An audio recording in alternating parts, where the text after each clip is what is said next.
Hi, this is Coach Joe Lucas, and welcome to this episode of the Magellan Network Show. Hey, hope you're all doing well. And in this episode, what I want to spend some time talking about is an overlooked skill that every advisor, every one of you needs to master to fulfill your full potential.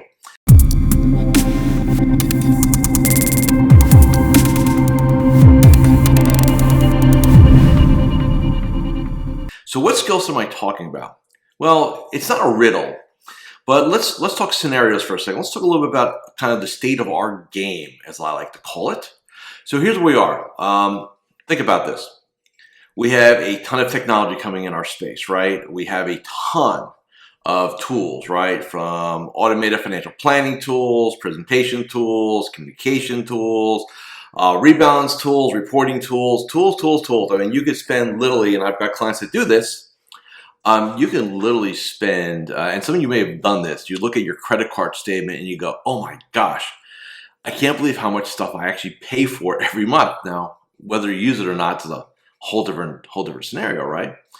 And, I think what happens a lot of times, and I'm probably speaking a little bit more of the younger generation, or our next gen advisors, where, they grew up with technology, or you grew up with technology, if you're one of them.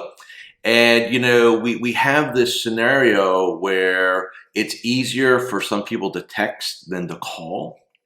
It's easier to send an email than to have a conversation. And it's easier to sit in a conference room, boardroom, meeting room, and put a financial planning tool up there, whatever you use, right? And you start showing the pie charts and all this, and you end up in very much a presentation mode.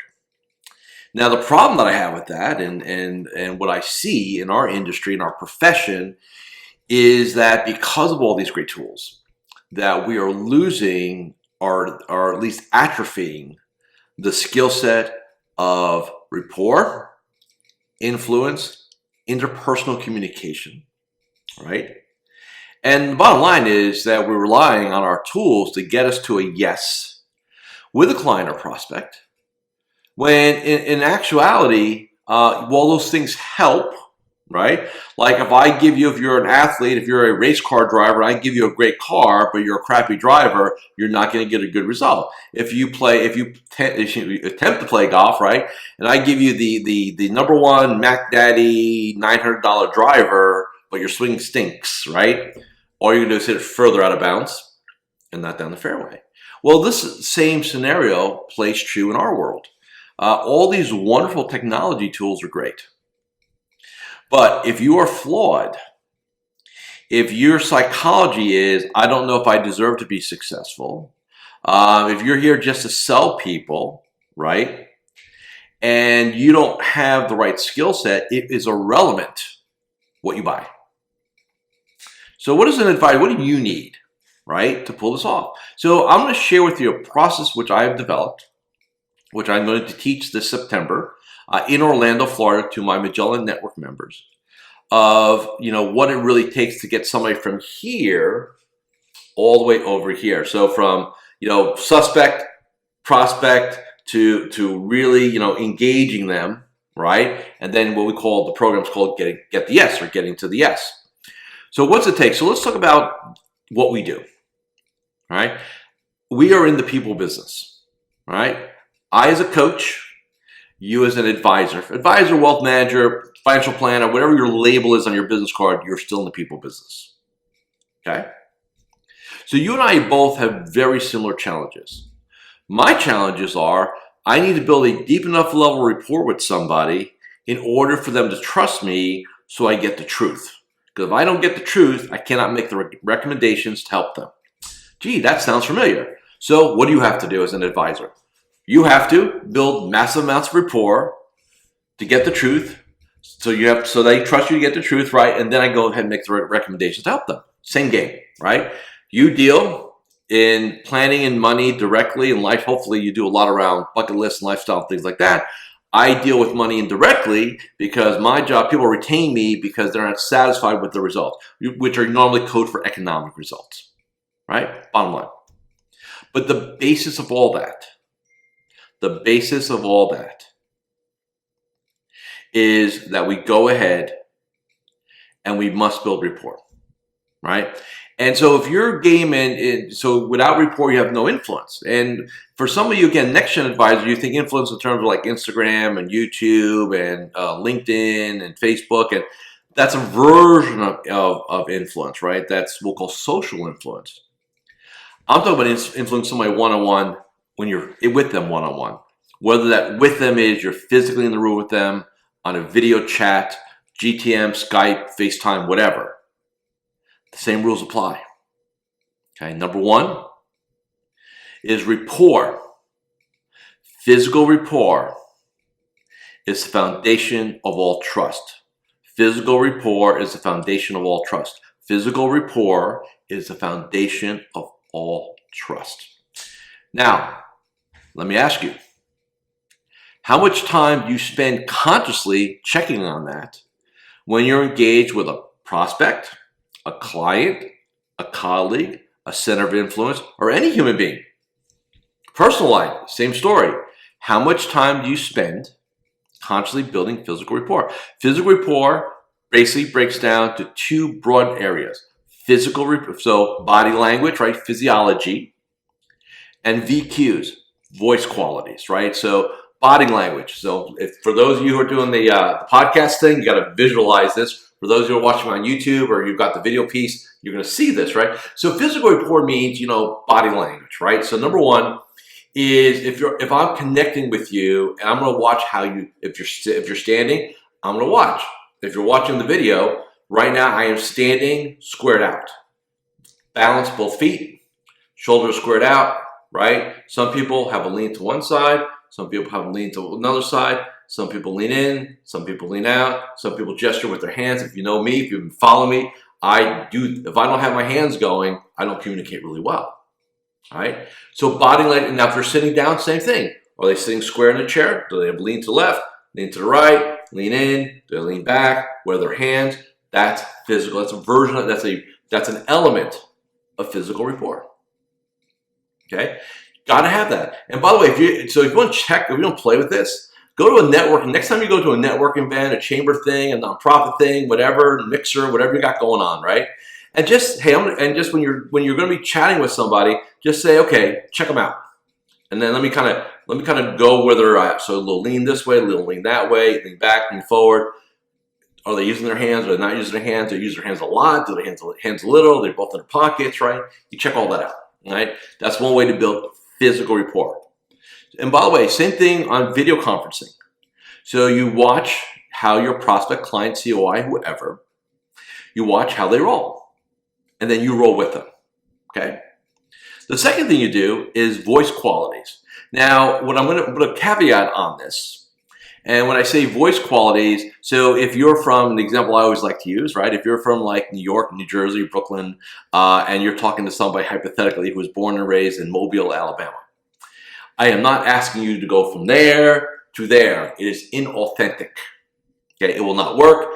It will sound stupid. It will be a bad idea. However, pace matters, right? So are we talking fast? Are we talking moderate? Are we talking slower? And by the way, do not confuse pace of voice with intelligence. That's a broad misconception people have, which is, well, that person's a little slow, right? No, they're not. They're just more of a kinesthetic communicator, right? We're not going to get into that on this episode, but they're different communication styles, right? So what I want you to do is, first off, check their pace. Next, check their volume, right? And then check if there's any kind of rhythm or cadence to it. Some auditory people have a flow or rhythm to their voice quality, right? Other people, they go right through it, right? So if you just focus and then look, oh, by the way, back on the VQs, voice qualities, look for favorite words. A lot of times people have habitual words they use as sentence bridgers, like ums and ands, yeah, that's cool, or whatever it is. There's always been some terms that you'll hear out of somebody on a regular basis. And if you could parrot those back in your sentencing, you will also build rapport, provided it is authentic. All right, that's the one caveat in all this. All right, critically important. See, if you're sitting there and your concept is that, well, my financial plan will definitely win them over, right? My allocation, my portfolio strategy is going to definitely blow their doors off. Here's the problem that you have. Unless you've built up enough rapport with them where they'll trust you, how are you going to know you got the right information? Remember, most human beings are emotional decision makers. They make decisions, we make decisions on consequences, vision, heaven, which is positive outcomes, hell, negative outcomes. And if you don't have that emotional roadmap, that emotional blueprint, it is impossible to tie in your recommendation to their need, their want, or their wounds. And until you can do that, you're only going to be working with the intellectual information that you have with a person, not their emotional information, which is going to drive their behavior. So you see where I'm going with this, right? So you can be a brilliant planner. You can be like a rock star. But if you don't master the people skills, you don't master that, you're still going to get some clients. So let me be very clear. It's not about, oh man, I'll fail out of this business. No. You'll still do okay because you're smart enough. But you'll be highly frustrated your entire career because you're going to be scratching your head and wondering, man, I really, I sat down with these people, I asked the right questions, and I got information. I put together a rock star plan and here's my allocation, and they wanted to think about it. They weren't sure they wanted to make any changes right now. They decided to stay with their current advisor, even though that person has ignored them, mistreated them, overcharged them, underserved them, but they'll stay. And all of you have had that situation where you've ran into somebody, I don't care how they ended up in your world, seminar, referral, COI referral, don't care. Doesn't matter. You sit down with them and they have an advisor. And that advisor, as you talk to them about it, they're not doing a good job. And you go, oh, okay, well, that's logical, right? So they're not happy. The person's not doing a good job. I do my analysis. I confirm they're not doing a good job, right? Doesn't matter what it is. It's a no-brainer, right? They have to make a change. Yet, for any of you who've been around for a while, guess what? It is not as no-brainer as you think it is. Now, why is that? Because you didn't go deep enough and create enough pain, and you forgot the one thing, and I'm going to end this episode on this. It's a question, and I'm going to give you the answer to the question. Question. What is it that you represent as an advisor to any prospect or quite frankly, any human being in general? What is it that you represent to any human being in general? What is it? Freedom, planning, portfolio, making more money, solving a problem, all accurate, not the answer. So see, you hang around long enough to watch these videos, you get some good nuggets at the end too. Here's the bottom line. You, as an advisor, represent change to another human being. They hire you, it represents change from either A, doing it themselves, B, their current relationship, or C, they're rolling out and now they have an advisor where they did not have one before. Oh, by the way, they're also retiring, which is a major life change, right? So you got all this stuff mulling around, right? Think about that. And we all know how much human beings love change, right? See, what I tell the people that come in my world, not to work with me personally, I say, look, are you ready to change? Are you ready to get uncomfortable? Because if you're not ready to change, you're not ready to get uncomfortable, you probably don't want to hire me right now. Now, my job, if I'm doing it properly, is going to make you highly uncomfortable. Because change is about being uncomfortable. There is no evolution without discomfort. So when you're sitting with a prospect, you got to remember what you represent to that person. And because of that, they're afraid of it. And fear is illogical. You cannot solve it with more logic. Another pie chart, another Money Guy Pro rendering, right? Another portfolio tweak is not going to get you over that hump. And that's why some of you scratch your head going, I don't understand. How come? Because you're thinking logically and not talking to them emotionally. Big gap. And by the way, I will say this.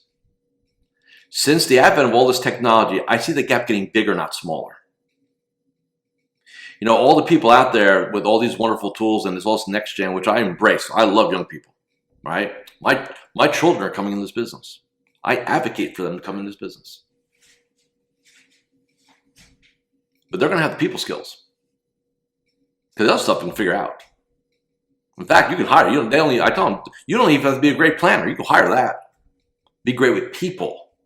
Be great with people and you'll dominate and create a rock star business.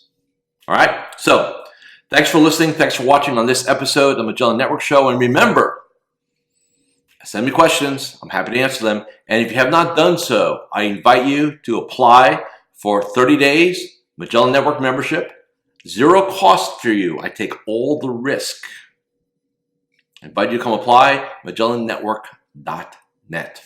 Until next time, this is Coach Joe Lucas saying, be successful, be grateful, be uncomfortable. So there you have it. If you really enjoyed watching this episode, go ahead and subscribe to the Magellan Network Show with Coach Joe here on YouTube. And remember, I'm always here to help you become a better entrepreneur, business owner, and financial advisor. With that, I'll see you next time on the Magellan Network Show with me, Coach Joe. Take care and goodbye.